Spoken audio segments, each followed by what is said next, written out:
آیت اللہ بہجت بھی یہ بات کہتے تھے کہ بہت سے بزرگان تو ایسے بھی گزرے کہ جو پورے ماہ رمضان کی تمام راتوں کو جاگتے تھے. البتہ بہرحال شب قدر جو ہے وہ شب 23 رمضان پہ زیادہ رجحان ہے. علماء کا جو روایات اس سلسلے میں آئی ہیں کہ شاید زیادہ قوی بات یہ ہے کہ شب 23 رمضان ہی شب قدر ہے. اچھا، آیت اللہ سیستانی بھی یہ بات فرماتے رہے ہیں اور آیت اللہ خوئی بھی یہ بات کہتے تھے کہ بہرحال شب 23 خاص طور 21 اور 23 میں رجحان ہے، اور اس میں بھی 23 کا رجحان جو ہے وہ زیادہ ہے. جس شب 27 کا روایات میں شب قدر کے عنوان سے یاد نہیں کیا گیا ہے اس کو، لیکن اس رات کو بھی آیت اللہ سیستانی بھی یہ فرماتے ہیں، ان سے سوال لکھ کے پوچھا گیا ہے اور دیگر مراجع کا بھی یہ نظریہ ہے کہ یہی اعمال قرآن یا اعمال شب قدر یہ شب 27 رمضان کو بھی رجاء مطلوبیت کی نیت سے انجام دیے جا سکتے ہیں، بلکہ آخری تمام راتوں کو بھی. اور اس میں بھی انشاءاللہ آقا سیستانی فرماتے ہیں کہ جو ہے وہ رات بھر جاگ کر عبادت کا ثواب اور وہ سب بھی انشاءاللہ پروردگار اس کے اندر بھی ویسے ہی ثواب آپ کو دے گا. لیکن یہ کہ بہرحال شب قدر کے عنوان سے تو شب 27 کو یاد نہیں کیا گیا ہے. البتہ ایک کیونکہ ہم ایسے معاشرے کے اندر رہ رہے ہیں کہ جو کہ غیر شیعہ مسلمان حضرات کا بھی یہی اس معاشرے کے اندر اکثریت ہے، تو وہاں پر شب 27 بڑے اس سے منائی جا رہی ہوتی ہے بڑے اہتمام سے. حالانکہ ان کے ہاں بھی 21 کی روایات بھی ہیں، 23 کی روایات بھی ہیں، آخری تمام طاق راتوں کی روایات بھی ہیں. البتہ کچھ شہرت شب 27 جو ہے وہ پا گئی ہے، لیکن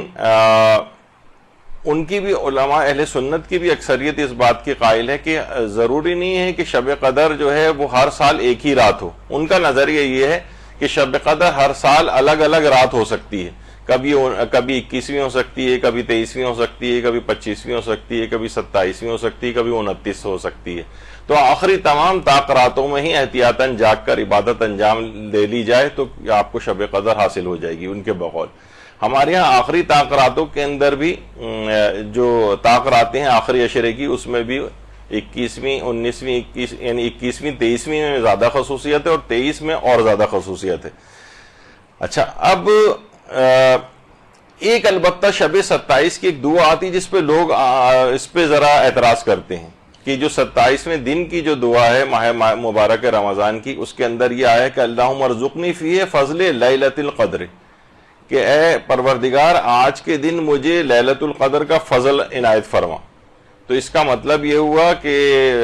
جو ہے اس کا کوئی تعلق شب 27 کا شب قدر سے ہے. تو ابھی جیسے میں نے کہا کہ بہرحال شب 27 جو ہے وہ شب قدر کے عنوان سے تو نہیں ہے، اور یہ البتہ ایک دعا ہے کہ یعنی آپ 27 رمضان کی کو بھی عبادت کر کے آپ کہہ رہے ہیں کہ پروردگار مجھے اس دن شب قدر کا فضل عنایت فرما. وہ تو آپ عام دنوں میں بھی دعا کر کے خاص طور پہ کہہ سکتے ہیں. اچھا، میں ابھی تھوڑا سا یہ چیز بیان ہو جائے. بہت سی روایات میں یہ بات بھی آئی ہے کہ جس وقت انسان جو ہے وہ پیاس میں پانی پیتا ہے اور اس وقت امام حسین علیہ السلام کو یاد کرتا ہے، اللہم صلی علی محمد و آل محمد،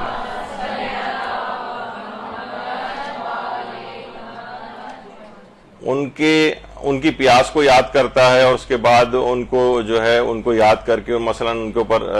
سلام بھی بھیج دیتا ہے، وہ درود و سلام، اور اس کے بعد ان کے دشمنوں کے اوپر جو ہے وہ نفرین اور لعن کرتا ہے اس موقع پر پانی پیتے وقت، تو اس کو بھی شب قدر کا ثواب جو ہے وہ دیا جاتا ہے. تو اس کا مطلب یہ ہوا کہ یعنی ہم یہ نہیں کہہ سکتے کہ جس وقت وہ یہ کام کر رہا ہے مثلا کسی شب میں ایسا کام کر رہا ہے تو وہ رات شب قدر جو ہے وہ قرار پا جائے گی. یعنی اس میں اس کا فضل طلب کیا جا رہا ہے شب یعنی 27 کے روز کے پروردگار اس دن مجھے اس کا فضل عنایت فرما. جس طریقے سے کہا جاتا ہے روایت میں یہ بھی پیغمبر اکرم نے صلی اللہ علیہ وآلہ وسلم اللہم صلی علی محمد و آل محمد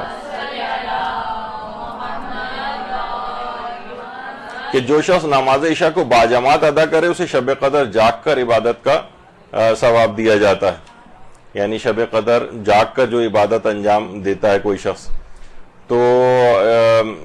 یعنی اس میں بھی کوئی شخص نماز عشاء کو باجماعت ادا کرے اور خدا سے اس بات کا تقاضا کرے کہ مجھے اس رات شب قدر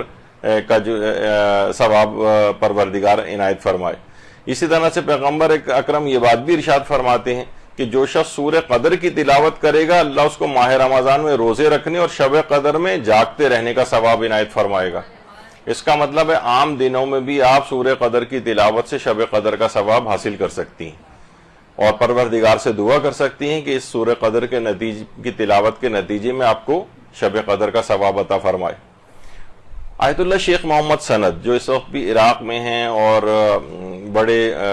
علماء اور مجتہدین میں ان کا شمار ہوتا ہے اور ان کا درس خارج وغیرہ بھی نجف میں ہوتا ہے، تو یہ آیت اللہ شیخ محمد سند یہ فرماتے ہیں کہ ان کے جو استاد تھے آیت اللہ ہاشم آمولی، آیت اللہ ہاشم آمولی فرماتے تھے کہ شب قدر جو ہے نا وہ کہتے تھے اس کی نزول برکات یہ فقط یہ 21 اور 23 میں نہیں ہے بلکہ اس کا سلسلہ شروع ہو جاتا ہے شب نیمہ شعبان سے۔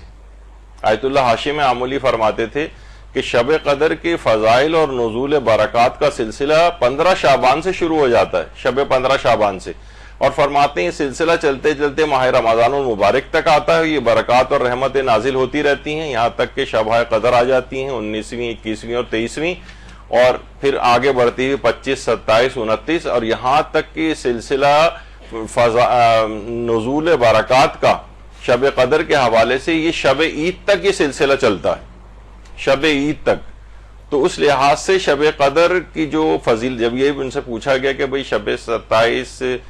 گزرنے کے بعد جو 27ویں دن کی جو دعا ہے ماہ رمضان المبارک کی اس میں بھی کہا جا رہا ہے کہ شب قدر کا فضل عنایت فرما، تو انہوں نے کہا کہ اصل میں یہ اس کی نزول برکات آیت اللہ ہاشم آمولی کے حوالے سے بات بیان فرمائی، یہ تو 15 شعبان سے سلسلہ شروع ہوا ہے اور وہاں سے ہوتے ہوتے پھر یہ شب قدروں تک سلسلہ آیا اور اس کے بعد شب عید الفطر تک یہ نزول برکات کا سلسلہ شب قدر کا رہے گا۔ تو بہرحال اس لحاظ سے اس کی فضل کو طلب کرنا عام دنوں میں، عام راتوں میں یا کسی بھی عمل کے ذریعے بہرحال انسان دعا کر سکتا ہے پروردگار سے کہ پروردگار مجھے روزانہ ہی شب قدر کا ثواب عنایت فرما دے، کچھ ایسے اعمال بھی بالخصوص اگر انسان اس لحاظ سے انجام دے۔ تو یہ جبھی آپ نے دیکھا ہوگا کہ جو روایت آئی ہے حضرت پیغمبر اکرم صلی اللہ علیہ وآلہ وسلم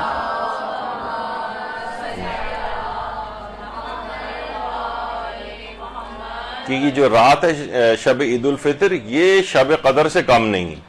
یہ کیوں یہ بات کہی گئی؟ اسی وجہ سے کہ یہ نزول برکات کا سلسلہ شب نیمہ شعبان سے شب عید الفطر تک چلتا رہتا ہے۔ اچھا، البتہ ایک کتاب ہے جس کے حوالے سے لوگ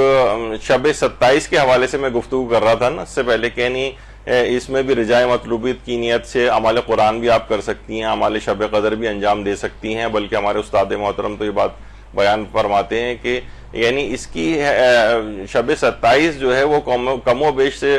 تقریباً وہی حیثیت ہے جس طرح ہمارے ہاں 19 اور 21 کی ہوتی ہے۔ شب 23 کی تو خیر یقیناً بہت زیادہ اہمیت ہے، لیکن وہ فرماتے ہیں عبادات کے اعتبار سے شب 27 کو بھی اور اللہ سے پروردگار سے فضل بھی چاہ سکتا ہے انسان کہ اس رات عبادت انجام دے اور شب قدر کا ثواب پروردگار سے تقاضا کرے۔ تو انوار خمسہ کے نام سے مقدس زنجانی کی ایک کتاب ہے جو اردو ترجمہ بھی ہوئی ہے، خمسۃ الانوار جو ان کی کتاب ہے اس کا یہ اردو ترجمہ ہے، اس کے اندر ایک پوسٹ وائرل کی جاتی ہے، یعنی شب 27 کو ایک لحاظ سے کہ اس رات نہ کوئی شخص عبادت انجام دے نہ کچھ کرے، اس کے اندر یہ یعنی اب اس کا لب لباب اور خلاصہ اس کا یہ ہے کہ جب 26 رمضان کا دن تھا جب مدینے میں یہ اطلاع پہنچی 40 ہجری میں کہ امیر المومنین ضرب ابن ملجم سے جاں بر نہیں ہو سکے اور 21 رمضان کی صبح کو دار فانی سے کوچ کر گئے، تو اس اطلاع سے پورے مدینے میں ایک عظیم کوہرام برپا ہو گیا کہ قیامت کا سما ہو گیا۔ لیکن دوسری طرف جب شام میں حاکم شام کو اطلاع ملی تو اس نے اس دن کو عید کے طور پر منانے کی خاطر 27 رمضان کی شب کو شب قدر ہونے کا اعلان کیا، مسجد اموی میں چراغاں کیا گیا، یہاں تک کہ 27 رمضان کی شب بڑے اہتمام سے منائی جاتی ہے۔ یعنی اس کتاب کے اندر انہوں نے کہا کہ یہ لکھا ہوا ہے کہ سنت رسول میں کہیں بھی شب 27 کی خصوصیت کے ساتھ شب قدر کو نہیں بتایا گیا، نہ اسلامی تاریخ میں اس کا وجود ملتا ہے، نہ خلفائے ثلاثہ کے دور میں اس کا کوئی وجود تھا اس کا۔ تو بہرحال یہ خاص طور پر حاکم شام نے مولا کی شہادت کی خوشی کے اندر اس رات کو شب قدر قرار دیا، اور کتاب کا حوالہ اس لحاظ سے انوار خمسہ کا جو ہے یہ دیا جاتا ہے۔ اچھا اب دیکھیے بعض اوقات حوالے بھی جو ہوتے ہیں نا اس کو اس طرح سے چیک کر لینا چاہیے. لوگ کہیں گے دیکھیے اس کتاب کا نام ہے قم سے چھپی ہوئی کتاب ہے اور اس کے اندر یہ بات لکھی ہوئی, اس کا اردو ترجمہ بھی ہو گیا ہے اور یہ اصل پیج ہے اس کا. اس میں آپ نے دیکھا کہ یہ پوری بات وہی لکھی ہوئی ہے جو ابھی میں نے آپ کو پڑھ کر سنائی, لیکن آخر میں بریکٹ میں نیچے یہ کیا ہے, یہ پوری چیز بریکٹ میں ہے. اور یہ ناشر نے سب سے آخر میں دیکھیں لکھا ہوا ہے ناشر, یعنی یہ خود مقدس زنجانی جو عالم دین ہیں ان مجالس کی کتاب ہے. یہ عام طور پر اس میں کوئی ایسے مضبوط حوالے بھی نہیں ہیں لکھے ہوئے ہیں, لیکن یہ کہ یہ چیز جو ناشر ہیں جنہوں نے اس کو نشر کیا ہے کتاب کو, یہ ان کا ایک فٹ نوٹ ہے ایک لحاظ سے, ان کا ایک نوٹ ہے جو انہوں نے بریکٹ میں لکھا ہے, یہ خود اس کتاب کے اندر نہیں ہے. تو بہرحال کسی بھی معتبر حوالے سے یہ چیز ثابت نہیں کہ شب 27 کو ہم جو ہے وہ اس میں اعمال انجام نہ دیں. قوم تک کے اندر تقریباً آیت اللہ شیخ محمد سند نے بھی اس بات کو لکھا ہے کہ 70 سال پہلے سے باقاعدہ اس رسم کا بھی بہرحال وہاں اجرا ہوا ہے کہ شب 27 کو بھی اسی طریقے سے شب قدر کی طرح سے اعمال انجام دیے جاتے ہیں. البتہ شب قدر کا الگ سے روایت میں تذکرہ تو نہیں آ گیا, لیکن یہ ایسی کوئی معاذ اللہ کوئی دشمنان اہل بیت کے منانے والی رات کے حوالے سے اس کو ہم اہمیت اس کی کم نہیں کر سکتے کہ بھائی اس طرح سے یہ چیز ملی ہے تو لوگ کہیں گے بھائی آج کی رات تو ہم شب 27 جو آنے والی ہے کچھ دن بعد, آپ کہیں گے نہیں یہ تو اس کو نہیں, اس میں عبادت کرنی چاہیے, نہیں اس کو منانا چاہیے کیونکہ یہ تو اس طرح سے ایک دشمنان اہل بیت کی سیرت کے حوالے سے ایک بات آئی, جبکہ ایسا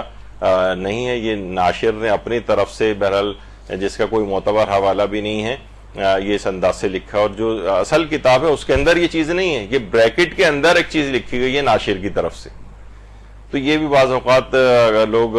اس کے اندر تو نہیں ہے, اس سے پہلے جو میں نے آپ کو پوسٹ ٹائپ کی جو وائرل کی جاتی ہے وہ یہ والی چیز ہے کہ محبان اہل بیت توجہ فرمائیں, یہ کوئی شب قدر نہیں ہے. یعنی پھر اس کے بعد ظاہر ہے جب آدمی سب یہ چیز پڑھے گا تو اس کا دل بالکل راغب ہی نہیں ہوگا کہ وہ شب قدر کے کوئی یعنی اس رات کوئی اعمال بھی انجام دے یا اس رات کو جاگ کر بھی گزارے.